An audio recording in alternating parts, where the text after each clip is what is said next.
मैं चार्टिकली आपको एक बात दावे से कह सकता हूं, एक बहुत ही बुलिश पैटर्न इस स्टॉक में। और जनवरी 2018 से लेके अब तक की जो स्लोपिंग, देखिए ये जो सीएनबीसी आवाज आपको जो स्टॉक्स दिखाता है ना यहाँ पर, उसके पीछे एक कारण होता है, एक सस्टेनेबल या फिर अगर आप देखें एटलीस्ट एक रीजनेबल पॉइंट होता है उसके पीछे।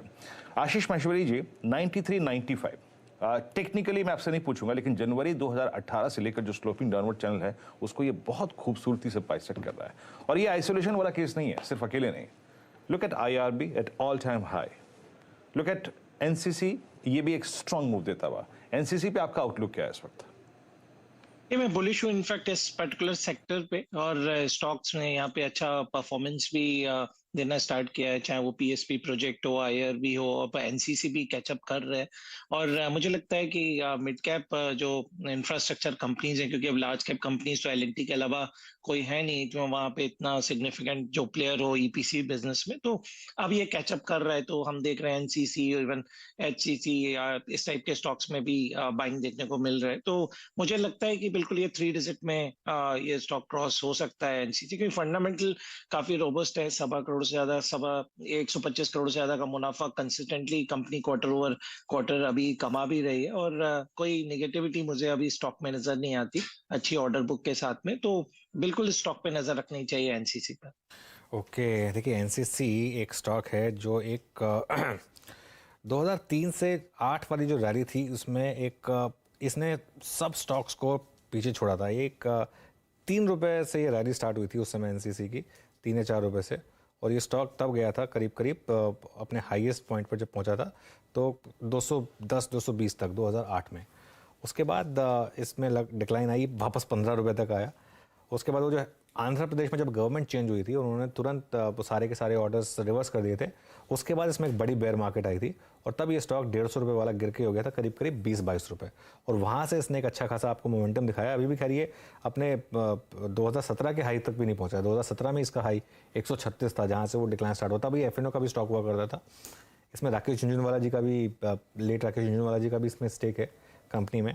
और जब कुछ दिनों पहले इस पूरे सेक्टर की बात हुई थी तब मधु किला जी ने कहा था कि ये एक सेक्टर है जिस पर उनकी खास नज़र है, जो इंफ्रास्ट्रक्चर, रोड बिल्डिंग, इस टाइप की जो कंपनियां हैं उसमें। और आप ध्यान रखिए इलेक्शन से पहले, नॉर्मली 2024 के इलेक्शन से पहले थोड़ा ट्रैक्शन आप इन सब कंपनियों में वैसे भी देखेंगे। सब गवर्नमेंट्स अब धीरे धीरे प्रोजेक्ट्स अप्रूव करेंगे, तो एक क्लियर कट मोमेंटम यहाँ पर इस समय इस स्टॉक में, इस पूरे के पूरे सेक्टर में देखने को मिल रहा है। तो एनसीसी में इस समय एक मूव है। मार्केट देखिए फिर हल्का सा ऊपर के लेवल पे थोड़ा ठंडा होने की कोशिश कर रहा है, स्पेशली बैंक निफ्टी अब करीब करीब 100 पॉइंट ऊपर है, लेकिन ऊपर के लेवल से हल्का सा कूल ऑफ यहाँ पर देखने को मिला। अच्छा, आज पीएनबी में सेलिंग है, पीएनबी बैंक से बाहर आया है, लेकिन पीएनबी में इस समय थोड़ा सा आप सेलिंग प्रेशर देख रहे हैं, करीब करीब 2.5% नीचे इस समय पीएनबी का स्टॉक। आशीष माहेश्वरी जी एक बार जरा पीएनबी पर व्यू दीजिए, क्योंकि मैं एक पीएसयू बैंकों का एक चार्ट देख रहा था वैल्यूएशन का। सारे के सारे पीएसयू बैंक अब अपने पीक वैल्यूएशन पर पहुंच गए हैं एक्सेप्ट पीएनबी। तो आज की तो खैर डिक्लाइन टेक्निकल है, लेकिन इसके अलावा कोई यहाँ पर व्यू है आपका पीएनबी पर?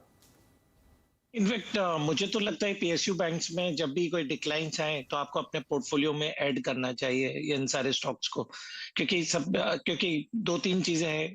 काफी अंडर ओन्ड स्टॉक है, और ज्यादातर बैंक्स देखें, ये जो स्मॉल बैंक्स हैं जहाँ पे चाहे सेंट्रल बैंक हो, बैंक ऑफ महाराष्ट्र हो, इस टाइप के बैंक्स में 90% से ज्यादा होल्डिंग सरकार के पास में है। तो सिर्फ 10% में ही सबको खेलना है, चाहे वो डीआईएज हो, एफआईज हो या रिटेल पब्लिक हो। तो पहली बात तो इसमें काफी कम इन बैंक्स में फ्लोटिंग स्टॉकिंग है, गवर्नमेंट ने इन सबको काफी कैपिटलाइज किया था, तो गवर्नमेंट की होल्डिंग काफी बढ़ गई। दूसरी बात, जब भी राइजिंग इंटरेस्ट रेट साइकिल होता है तो बैंक्स ज्यादा मुनाफा अर्जित करते हैं, क्योंकि डिपॉजिट कम बढ़ाते हैं और लैंडिंग के रेट वो ज्यादा बढ़ाते हैं, तो हमेशा उनको स्प्रेड्स ज्यादा मिलते हैं। तो मुझे लगता है कि इस वाले ये आने वाले क्वार्टर में भी काफी अच्छे नतीजे पीएसयू बैंक्स की तरफ से आने वाले हैं, और ज्यादातर ये बैंक अभी भी अपने market price to book value 1 के आसपास ही ट्रेड हो रहे हैं। तो मुझे लगता है वैल्यूएशन वाइज अट्रैक्टिव है, बट चूंकि कल बहुत बड़ी एक रैली आ चुकी है इस सेक्टर में, तो आज थोड़ा ब्रीदर बिल्कुल एक्सपेक्टेड था और वो हो रहा है। बट पीएनबी पे मेरी बुलिश ओपिनियन है। मेरा मानना है जल्दी स्टॉक आपको 65-70 के लेवल पे ज्यादा दिखाई देगा। इसको 56-57 के लेवल पे बिल्कुल ऐड किया करना चाहिए। ओके, आशीष चतुर्मोता जी एक बार ये जो आपकी वो PSU ETF, PSU bank ETF वाली कॉल थी वो ज़बरदस्त चली है। उस लेवल से मेरे ख्याल से हम 15 से 20% ऊपर होंगे। आज डिप मिल रही है पीएसयू बैंकों में, इसको बाय करेंगे क्या? जी, तो जैसे मैंने कहा कि अब तो दिग्गज एसबीआई इसको सपोर्ट करेगा और एसबीआई का कंट्रीब्यूशन इस इंडेक्स में करीब-करीब पीएसयू ईटीएफ में करीब-करीब 30% के आसपास का है। तो अगर से एसबीआई के अंदर एक अच्छी स्ट्रेंथ बनेगी तो पहली बात सपोर्ट वहां से मिलेगा। और जैसे आशीष जी ने कहा कि ये जो पीएसयू बैंक जो दूसरे मजोरे बैंक है ये बिलो 1 प्राइस टू बुक पे ट्रेड कर रहे हैं, 14% की लोन ग्रोथ हमें देखने को मिल रही है, तो ये यहाँ पर रीरेटिंग कंटिन्यू रहेगी। मेरे हिसाब से अभी भी इनमें डिप पे आपको खरीदारी की राय रहेगी। हाँ, ये जरूर है कि बहुत स्ट्रांग मूव आया है तो शायद आपको डिप देखने को मिले, तो थोड़ा सा वेट एंड वॉच रख के देखिए कि कहाँ ये स्टेबलाइज होते हैं, but definitely buy on dips के कैंडिडेट ये सभी पीएसयू बैंक्स है और इसके लिए पीएसयू बैंक ईटीएफ एक बहुत ही बेहतरीन अपॉर्चुनिटी होगी।